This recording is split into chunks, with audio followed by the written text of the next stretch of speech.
जय हिंद दोस्तों। तो आज के प्रमुख टॉपिक कुछ इस प्रकार हैं कि सीरिया के लड़ाकों ने खाई है कसम कि अब अगला टारगेट होगा चाइना और चाइना को डिस्ट्रॉय करके बनाएंगे एक अलग देश। खालिस्तानियों ने रसिया को दी है धमकी और कहा कि अब टारगेट करेंगे हम रशियन डिप्लोमेट। इजराइल के बम अटैक से सीरिया में आया भूकंप। तो बढ़ते हैं अपने पहले टॉपिक की ओर।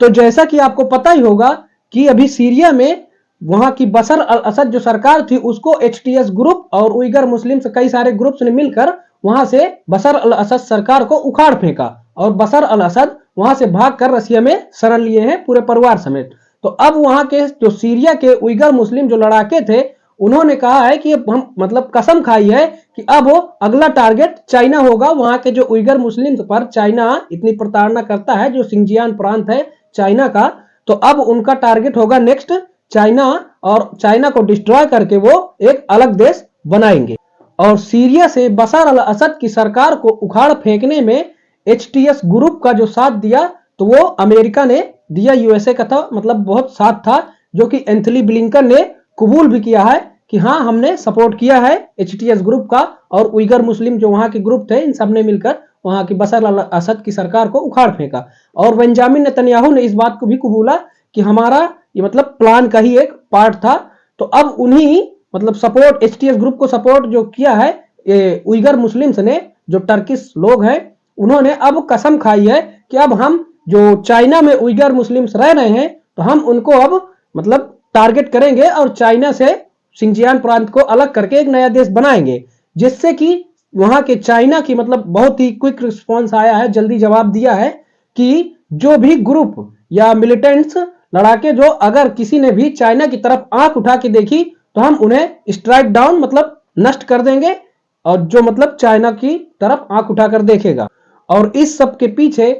यूएसए का बड़ा ही क्रिटिकल सपोर्ट होने वाला है, क्योंकि एचटीएस ग्रुप जो वहां के लड़ाके हैं सीरिया के, उनका साथ अमेरिका ने दिया, तो अब उनका साथ मतलब फिर से देंगे चाइना की सिंजियान प्रांत जो वहां के उइगर मुस्लिम हैं उनका एक अलग देश तोड़वाने में, चाइना की मुश्किलें बढ़ाने में, कि कैसे सीरिया के लड़ाकों को चाइना की बॉर्डर तक पहुंचाना है और कैसे उनको हथियार प्रोवाइड कराने किस प्रकार के और कैसे उनको बॉर्डर क्रॉस करवानी है। इस सब के पीछे यूएसए का बड़ा ही रोल होने वाला है, जिससे कि चाइना में बहुत ही पैनिक मतलब माहौल है, पैनिक का माहौल है। और अभी क्या हुआ है कि ट्रंप जो इनका 20 जनवरी को एक शपथ ग्रहण समारोह होने वाला है, उसमें शी जिनपिंग को इनवाइट करने की कोशिश की, जिसे कि शी जिनपिंग ने मतलब वहां चाइना ने सीधे सीधे रिजेक्ट कर दिया है और वहां पर उनके शपथ ग्रहण समारोह को जाने से मना कर दिया है। तो देखते हैं आगे, ऐसे ही मतलब ये टेंशन और ही ज्यादा बढ़ने वाली है। तो देखते हैं जैसे कोई इससे रिलेटेड अपडेट आती है तो हम आपको अपडेटेड वीडियो लाते रहेंगे। तो बढ़ते हैं अपने नेक्स्ट टॉपिक की ओर। तो खालिस्तान की मांग करने वाले बहुत सारे जो सिख फॉर जस्टिस ग्रुप हैं नॉर्थ अमेरिका में, यूएसए कनाडा में रहने वाले, वो अब बोल रहे हैं कि हम रसिया को टारगेट करेंगे क्योंकि रूस जो है हमारे मामलों को स्टॉप कर दे रहा है और उनके जो न्यूज आउटलेट्स हैं उन पर बहुत ही ज्यादा प्रो इंडियन कंटेंट छापा जा रहा है, जबकि खालिस्तान के खिलाफ कंटेंट पब्लिश किया जा रहा है। तो इसको लेकर जो वहां के अमेरिका में रहने वाले गुरु पतवंत सिंह पन्नू हैं वो बोल रहे हैं कि हम वीडियो मतलब बना के बोला है कि अब अगर रूस ऐसा करता है तो यूएसए में रहने वाले जो उनके डिप्लोमेट्स हैं हम उन्हें टारगेट करेंगे, जबकि यूएस में जो उनकी असेंबली है डिप्लोमेट्स है तो उसके सामने खालिस्तानियों ने बहुत ही प्रोटेस्ट किया है और कहा है कि अगर रूस उनके ऐसे मामलों को स्टॉप करेगा और इंडिया का इतना साथ देगा तो हम रूस पर अटैक तेज कर देंगे। और ये सब जो प्रोटेस्ट चलते रहते हैं यूएसए और कनाडा और वेस्ट कंट्रीज में, तो ये सब देश तो ये खालिस्तानी प्रोटेस्ट को सपोर्ट करते हैं और फ्रीडम स्पीच का नाम दे देते हैं, जबकि रूस जो है इंडिया के साथ एक ट्रू फ्रेंडशिप वाला रिश्ता निभाता है और इनके मामलों को स्टॉप कर देता है। और जब अभी हमारे राजनाथ सिंह रक्षा मंत्री गए थे रूस तो वहां पर बोल के आए कि हमारे रिश्ते जो रूस से है वो समंदर से भी गहरे, पहाड़ों से भी ऊंचे हैं। और इस समय रसिया और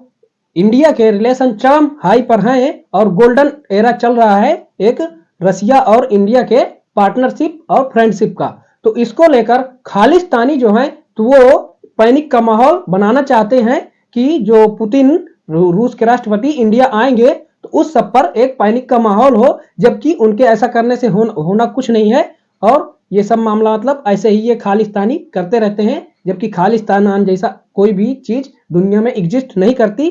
पर इन्हें कौन समझाए, और इसको लेकर जो वेस्ट कंट्री हैं ये उनका सपोर्ट दिखाती हैं फ्रीडम ऑफ स्पीच के नाम पर। तो देखते हैं इससे रिलेटेड कोई भी न्यू डेवलपमेंट आती है तो हम आपको अपडेटेड वीडियो लाते रहेंगे। तो बढ़ते हैं अपने नेक्स्ट टॉपिक की ओर।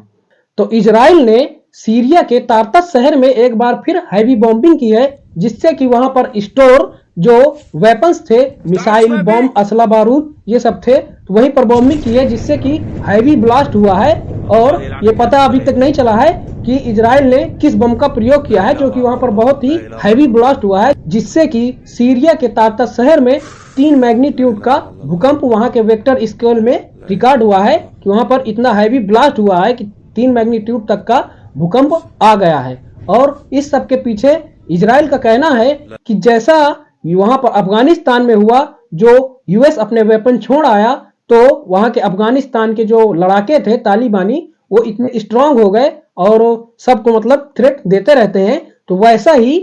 सीरिया में ना हो, जिससे कि इजराइल को कोई बाद में खतरा हो, जो कि एचटीएस ग्रुप और भी ग्रुप ने वहां पर मिलकर बशर अल असद की सरकार को उखाड़ फेंका है। तो उससे जो उनके हाथ पर वेपन्स ये लग गए और फिर इजराइल को कोई भी थ्रेट हुआ तो उससे निपटने के लिए मतलब अभी से ये इतना कमजोर कर देंगे सीरिया को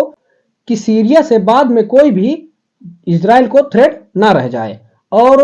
आपको पता ही होगा कि इजराइल ने गोलन हाइट्स को कब्जा कर रखा था, उसके भी आगे जमीन कब्जा कर रहे हैं और दमास्क जो उनकी सीरिया की कैपिटल है उसकी तरफ भी बढ़ रहे हैं और वहां की जो सबसे ऊंची चोटी है वहां पर भी कब्जा कर लिया है, जिससे कि दमास्क जो कैपिटल है वो डायरेक्ट इनके नजर में हमेशा बनी रहेगी कि अगर कुछ होता है बाद में, अगर कॉन्फ्लिक्ट होता है या सीरिया से इजराइल का कुछ लफड़ा होता है तो सीधे ये कैपिटल को टारगेट करेंगे और कैपिटल के 25-25 किलोमीटर तक पहुंच चुके हैं।